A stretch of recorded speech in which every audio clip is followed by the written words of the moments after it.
the possibility that that organization has continued in a disguised form would be one of the greatest disappearing acts within history.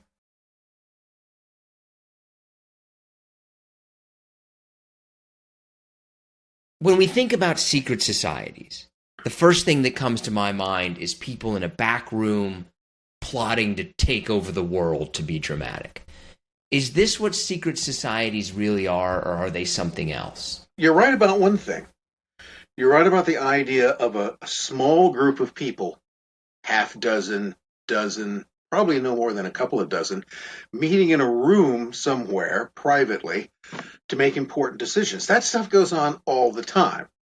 And I'd basically argue, whatever this is worth, this is an historian saying this, I'd argue that that's probably one of the most important places for decision making in all of human history. That's the way important decisions tend to be made, by small groups of people operating in isolation from other things around them. Maybe the place to begin, though, is how do I define a secret society? The main thing about them is that, generally speaking, their existence isn't a secret. Let's take Freemasonry. Freemasonry does not hide its existence. The secret part is what goes on within the group. And that can include, what do they believe? What things do they practice? And of course, beyond that, the idea of what influence or meaning does any of that have beyond the lodge itself? So this is how it generally works. People are generally recruited. They're always vetted for membership. You can't just go in and demand that you become a member. Generally speaking, you know somebody who's already a member. You're sort of scouted in a way. You may express an interest in becoming a member, but it's up to the existing members within that group as to whether or not you are admitted. There are a series of ritual initiations. There could be one of those, there could be several of them. And there are also oaths that you take as part of that. And these oaths are obsessively about secrecy. You also, practically speaking, needed a certain amount of money because membership was costly. You don't want a society full of peasants. You want a society full of what? You want a society full of men of wealth, influence, and education. Because those people are important. So what's the reason that they're usually secret? Because the first thing that I would go to is, well, if you're secretive, you're doing something that I don't want you to be doing. So are these groups generally doing something that is against the larger public interest in some way? So what you can almost never get a straight answer on for any groups, whether it's Freemason or outside of it, is, okay, what's the special stuff? What do we get out of this? What are we actually doing? The assumption, and it's not a totally paranoid assumption, is that when people meet in secrecy, when they conceal something, it's because they have something to hide. Or more to the point, they are doing something that, if known to the general public, would turn the public against them. When we look at the United States, how influential would you say secret societies have been throughout our history? Well, what you're really asking about there is what influence did Freemasonry have on the American Revolution? The Masonic influence in the American Revolution, there is one there. It is real. It is a palpable thing. It is not a figment of imagination. How critical it is something else. George Washington, Freemason, proud of it, has a whole portrait painted in his regalia. Benjamin Franklin, Freemason. Thomas Jefferson, probably one, but he was kind of mealy-mouthed and he would never say one way or the other. Freemasons would later claim him. There was nothing in Jefferson's attitude or public statements that would suggest he was not sympathetic to the Brotherhood as a whole. And in a lot of cases, if you go through and you look at the founding organizations, somewhere between, and this is a gross estimate, but somewhere between 20 to 40% of the people often involved in key meetings or congresses were Freemasons or probable Freemasons. But that's a massively significant number. But then again, you've also got to look at things like the Continental Congress, right? Look at who those people are, and they were not a cross section of American colonial society. Okay. First, it's pretty obvious who's not there. It's not so obvious that the fact that these are all, if somebody says it largely consisted of a bunch of rich white guys, yes, that's there wasn't much else it was going to be. To me, it goes back to that conversation that we had at the beginning of like small groups making decisions have massive amounts of influence throughout the world. And maybe you're secret, maybe you're not, but it's that everything starts with a small group making a decision. Well, here's why. And maybe this goes back to the whole idea as to why these groups exist to begin with. A secret society, generally speaking, creates a nexus of connection and influence and action by a select group of people. Remember, it has taken a selected group of like-minded people and bound them together in loyalty for some particular purpose. This is arguably, this is the kind of deep, dark little secret of politics, and it has been since the Stone Age.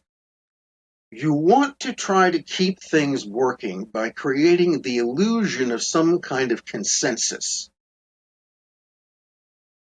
Because people think that they were going to need to be included or recognize this in some degree. So you create some kind of system that will make it look as if they're actually doing it. But the other part of this whole system is to make sure that only the ones most of them have no real input at all. That all the key decisions are made by a group of people who can work together and to some degree trust each other. And I think that, for me, that's why you have that skepticism of secret societies, because you have this small group of people making a decision, but you don't know exactly what their real priorities are or what the real goal is. I mean, there were other people who sort of looked at them and argued that this was just kind of silly. They're just people doing sort of silly things. And, well, here's one guy who said that. One guy who said that looked at Freemasonry in the 18th century and said, yeah, it's just a bunch of rich guys doing silly things. It's of no consequence. Was a professor of Roman Catholic canon law in Bavaria by the name of Adam Weishaupt, who had founded his own organization, his own secret society, which he dubbed the Illuminati. Okay? The real Illuminati. These guys actually existed. And he actually did have this whole plan for completely reforming the world, a general reformation of the world, and it would be placed under the control of an enlightened elite who he would recruit and train. But after forming the Illuminati, the next thing he did, and he told all of his newly recruited Illuminati to do, was to join Masonic lodges. So Weishaupt was not a Freemason when he formed the Illuminati. He became one after he formed the Illuminati. And he did this despite the fact that he thought that Freemasonry itself was silly and nothing of consequence. So why would he do that? Why would he have everybody in his organization join a group that he basically thought was stupid? Well, here's why. Because he said that these groups are numerous and they no longer attract much attention. Nobody tends to be terribly concerned about them. They know these lodges exist and, people go into them and, it's just like the Masonic Lodge in your town, wherever it is. You know it's there and you may occasionally wonder about it, but you don't generally walk past it and quiver in fear. I mean, that's not on your mind all the time. They exist, but so what? So Weishaupt's idea was this is an organization that in itself is just a bunch of nonsense, but it provides a cover for the activity of our organization. Because what we, Brother Illuminatis, are going to do is we're going to join these lodges. And who else is in the lodges? Well, remember, men of wealth and influence. And those are the people we want to recruit into the Illuminati. So we have a recruiting ground. And we won't take everybody. We'll just choose some. But we will infiltrate this existing secret society, turn it to our purposes while it continues to function on its own, because most of the people in it would just go on doing their stupid stuff and they won't realize that we're here. And we will use it as a cover for the activity of our own. Because this was one of his statements to his brother Illuminati, our order must never be known publicly under its real name. We talked about the American Revolution. Are there other things that have happened in history that you would say, oh, that's pretty tied to a secret society? Well, the Russian Revolution has secret societies running through it on various levels. And again, mostly French-based Masonic lodges where much of this political activity went on. See, it's where you could meet in an atmosphere of mutual confidence, and you could dare to discuss things and plan things that if you tried to do that in public would get you arrested or bring a great deal of scrutiny on you. So, another example is that in the early 20th century, in a thing then called the Ottoman Empire, there was something called the Young Turk Revolution. Somebody can go look that up, like 1908. And that effectively overthrew the Ottoman monarchy and created this military dictatorship, which was supposed to be freeing everybody, but it turned into a military dictatorship. But that whole revolution, which was basically a military revolt, can be traced back to a single Masonic lodge in Thessaloniki, in what was then called Salonika. Today it's in Greece, then it was part of the Ottoman Empire.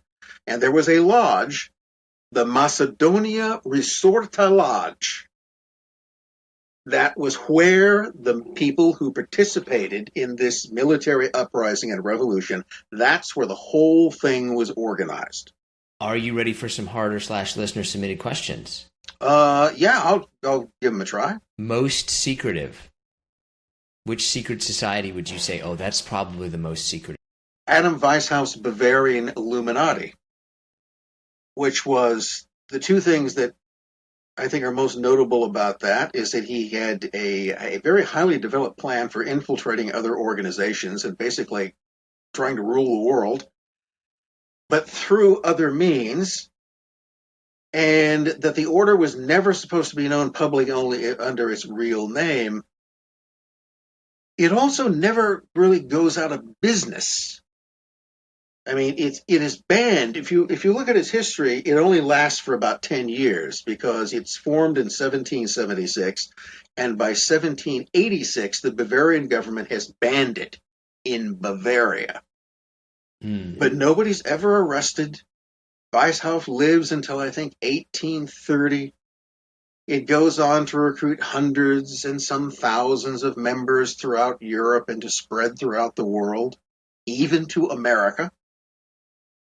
Because in 1798, George Washington is asked in a letter what his views on the Illuminati are and whether or not he thinks they have infiltrated American Freemasonry. And Washington says he doesn't like them, he thinks they're bad, and he doesn't think they've infiltrated too much. Now, it's interesting. So, well, think about this. Supposedly, the Illuminati was banned as an organization in Bavaria in 1786. Now, more than a decade later, all the way across the Atlantic, Washington is being asked what he thinks about a group that supposedly has been dead for 12 years. But he knows it's not dead. In his discussion at that point, it is still very much a thing and which has some kind of activity within American lodges. My suspicion, and this is purely suspicion, this is speculation, is that the Bavarian Illuminati, a real thing, continued to exist in other forms. And there may have been many of them. The Carbonari that I mentioned might have been one of those. And they also probably continued to work within Freemasons. Why would they have stopped if that was already successful? And therefore, I think that in terms of the secret society that has most kind of hidden itself could be Weishaupt's Illuminati. Now, don't ask me exactly where they are or what they're doing today, but the possibility that that organization has continued and continues in a disguised form to the present day would be one of the greatest disappearing acts within history. But what I can't see is that there's no sign, it's like this. There's no particular sign of life, but neither is there any indication of death. What do you think is the most misunderstood secret society? Well, I hate to harp on it, but I'd probably argue that Freemasonry is a misunderstood secret society because it's assumed to be this monolithic thing that it's not. You have a whole variety of different jurisdictions, and again, it's never been united in any. It was never just one thing. There was no sort of pure form that later then changed into the others.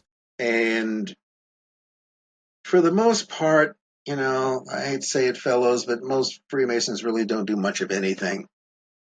It's probably more a social organization than, and people do use it for a certain degree of advancement, and you maybe get a better business deal from a lodge brother than you could from someone else. Yes, but that's the way it works anyway. That's what you do with your friends, isn't it? Is there one that you would say is the opposite of that? One that where Freemason seems to be kind of more style over substance? Is there another one that you would say is like, oh, they really have these intentions? That the public seems to think of them this way, but really they're that way. Anybody listening from St. Louis has probably heard about a thing called the Veiled Prophet Organization or Veiled Prophet Society. And this was a private club, a society of rich guys. It was the rich people in town. I mean, look, one of their annual celebrations was a debutante ball in December. All right, so if you're part of a club that's going to have a debutante ball, okay, this is not for the general public. And they created this whole kind of mythology out of it. And they partly based it on the New Orleans Mardi Gras. And each of these little crews in Mardi Gras is its own little secret society. And then they borrowed this obscure 9th century Middle Eastern political figure, the veiled prophet of Khorasan, that was a real guy, as their mascot. And they would have these huge public parades in which someone would be chosen as the veiled prophet, and they would have debutante balls. And it was generally recognized that the key judicial, political, and economic leaders of St. Louis were all part of this organization, even though its membership was technically secret. And that's the same people who were in that society were the people who ran the city. One of the things about it is that by holding these public pageants every year on full display, they're proclaiming their dominance. The police clear the streets for them. And everybody else just stands on the sidewalks and watches this society proclaim its power and glory. And the Veiled Prophet Society dominated St. Louis from the 1870s really up to the 1990s. I mean, their power began to wane, but for 100 years, this was the public face of a secret order of the elite that ran the city. Conspiracy theory about secret societies that you don't believe is true, one that you think might be true. Whether or not Adam Weishaupt's 18th century Illuminati in some way adapted and morphed and sort of became like a virus. Think of it this way. An ongoing human organization that over time, even though the people within it who will change, because they'll die eventually, but that the organization doesn't. The organization becomes this thing which then goes on and is perpetuated by no groups of people. As to whether or not there's this almost ideological or causal link between the Bavarian Illuminati in the 18th century and communism in the 20th century, or even, and take it in whichever direction that you might want to go. But those are all within the realm of human possibility. I mean, again, there's nothing spooky about it. It's in some ways all too simple if you simply keep in mind the way to reduce decision making down to the fewest people possible. These are some that are just about specific secret societies. I saw this two ways: skull and bones or skull and crossbones. Skull and bones. Skull and bone. Well, Skull and Bones gets talked about a lot because I think, what was it, back in 2004 that George Bush II and John Kerry, both the candidates for president, were also members of a senior society at Yale called Skull and Bones. It's another sort of select group. So Skull and Bones is one of a dozen or more, I think there are more than that. At Yale alone, there are these things called senior societies. And in your senior year, in the case of Skull and Bones, traditionally, may have changed, but the latest information. In your senior year, 15 people out of that senior class would be chosen by the existing members of Skull and Bone to be the next year's cohort. And they have their own sort of house. They're like their frat house, although again, it's not technically a fraternity, called the Tomb. It is probably the most prestigious, or at least well-known, of these senior societies at one of the two most prestigious universities in the United States, Yale and Harvard. And there are others at Harvard and other schools. They would always seem to have a rather wide spectrum. So you might find that out of those 15, you'd have a very prominent lefty, but you'd also have a very prominent conservative. And you'd have a jock or two, and you'd have somebody who was in the arts, but someone else who was more forced in finance, probably somebody who was good at math. So you would try to get these, if you looked at it, you wouldn't find any kind of real academic or political solidarity among them. They seem to be sort of across the board. But that arguably was the whole point, because it meant that as these people then went out into the world, they took the organization, the order to which they were now sworn members, for life out. They spread the influence and reach of the order into every facet of society. Yeah, that makes sense, right? You cast a wide net. Which then brings the question, to what end? What is it that they're supposed to do to the benefit of the order? Why are you trying to place people who are part of the order into positions of authority and influence in every facet of society? When did Skull and Bones begin? Well, it begins in the 1830s when two Americans, Alonzo Taft is one of them, and I'm going to space on the other guy's name, but you could find there are two Americans. Russell, a fellow named Russell, William Taze Russell. They go on an exchange, a college exchange, to Germany. Go to a German university. I'm sure you could probably figure out which one. And then they come back, and when they come back, they say, hey, we found this really cool secret society at this German university we were in, and we're now going to start a branch of it here. And that will become Skull and Bones Lodge 322. No, there are different theories as to why they chose it. Are there 321 other lodges? Or does this number have some other kind of meaning? You don't know. And so what they argue is that this was a lodge that a secret society we found in Germany, which we're now bringing back to the States, and we're going to start here. Now, what other lodges, secret lodges, would have been Germany? Oh, yeah, I think they were in Bavaria or somewhere near to that. So, it's coming back. So yeah, some people argue, see, that's what it was. That the Illuminati had spread into collegiate organizations. And by the way, German universities were infested with secret societies that were, you couldn't turn around and not bump into one. So there wasn't anything weird about that. So that's what it is. That Skull and Bones is the American branch of the Bavarian Illuminati brought here by these two rich exchange students in the 1830s, and in which has since made it its purpose to do what? To recruit potentially influential members and to send them out to do something, to exert some kind of influence of the order in every facet of American society. Wouldn't Adam Weishaupt be proud if that's what they were doing? Another one that we had was the Bilderberg Group. Well, the Bilderberg Group. That's one I'm not familiar with. Well, this is interesting. The Bilderbergers, as they're sometimes called, this is a group that came into being in the 1950s. So it's kind of a creation of the Cold War. And it's considered to be a kind of advisory group to the Atlantic Alliance. So it's another one of these Atlanticist organizations, America and Western Europe. Yeah. So its members are basically Germans, French, British, and Americans with, Belgians and Canadians thrown in.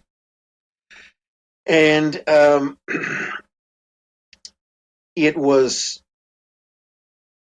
its meetings, I think, commenced in 1953 or 1954. And the first meeting was held at the Bilderberg Hotel in the Netherlands. That's why they're called the Bilderbergers. That's not what they're actually called. That's just what they publicly answer to. It's by invitation only. And the one thing that everyone who agrees to come swears to is that they will never divulge who else was there or what was talked about.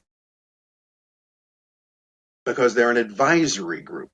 So the number of people there is maybe 100 to 150 every year. But different people, some people are invited over and over again. Some only come there once. But those aren't the members. We don't even the organization, to the extent it exists, is controlled by something called a steering committee, which consists of a smaller group of people, but no one knows who those are. The whole thing's completely secret, and it's unclear what, other than it offers advice. So these people are supposed to come there. They're sworn to secrecy. They discuss various things that are going on, and then they go back to their home countries to presumably advance or advocate for some kind of agenda that was talked about there. But on the other hand, the Bilderberg Group, which, remember, isn't really the Bilderberg Group, so here's the question: what is it? And again, remember that thing, our order will never be known publicly by its real name, but always as something else. It's all coming back. Seeing how these things tend to get spooky. Yeah, that's the kind of thing, right? Like when we talk about secret societies, I'm very aware of the idea how it can be bad for me that there's a small group of people in a room somewhere making decisions that could affect me. But then it's balanced out by the idea that people are kind of inherently idiots in groups, and maybe it doesn't really ultimately amount to something, like the best laid plans of mice and men at the end of the day. This is what I'd say about secret society. It's not the type of thing that you want to freak out about, because most of the time there's nothing there to freak out about. But on certain occasions, you should pay attention that they're there. And it's a good way to be aware that when you look at the kind of organized decision-making process through which the world is run. Now, let's put it this way. The world may not be run efficiently. It may not be run the way that you or I would want it to be, but it's being run. Okay? All of this stuff operates. There's a whole world order which is going on, and no matter how dysfunctional it may be, somebody's running it. So, see, it's not a question of will somebody rule them. There already is somebody running the world. They may be competing with each other, and they could be complete idiots. But this, by the way, is my actual fear, is not that the world is being run by, Dr. Evil, because Dr. Evil at least has some kind of plan. At least he has some kind, but it's being run by idiots. It's being run by people who don't know what they're doing, but are absolutely convinced, but somehow by the grace of God or whatever they believe in, that they should be doing this. That to me is kind of terrifying. It's like being on a train driven by someone who doesn't really know how to operate the train. Thanks for checking out this episode of Profoundly Pointless. From society and sexuality to science and sports, every week we explore something new from a side of life you may never have heard of. Subscribe if you're interested. There's a playlist, I think, on the right if you want to see more videos like this. Someday I'm going to finish painting that wall, and just for the record, I'm not orange. I just don't know how to fix this. But thanks for checking out the show. Would love to hear from you. Okay, I should stop. Stop. There it is.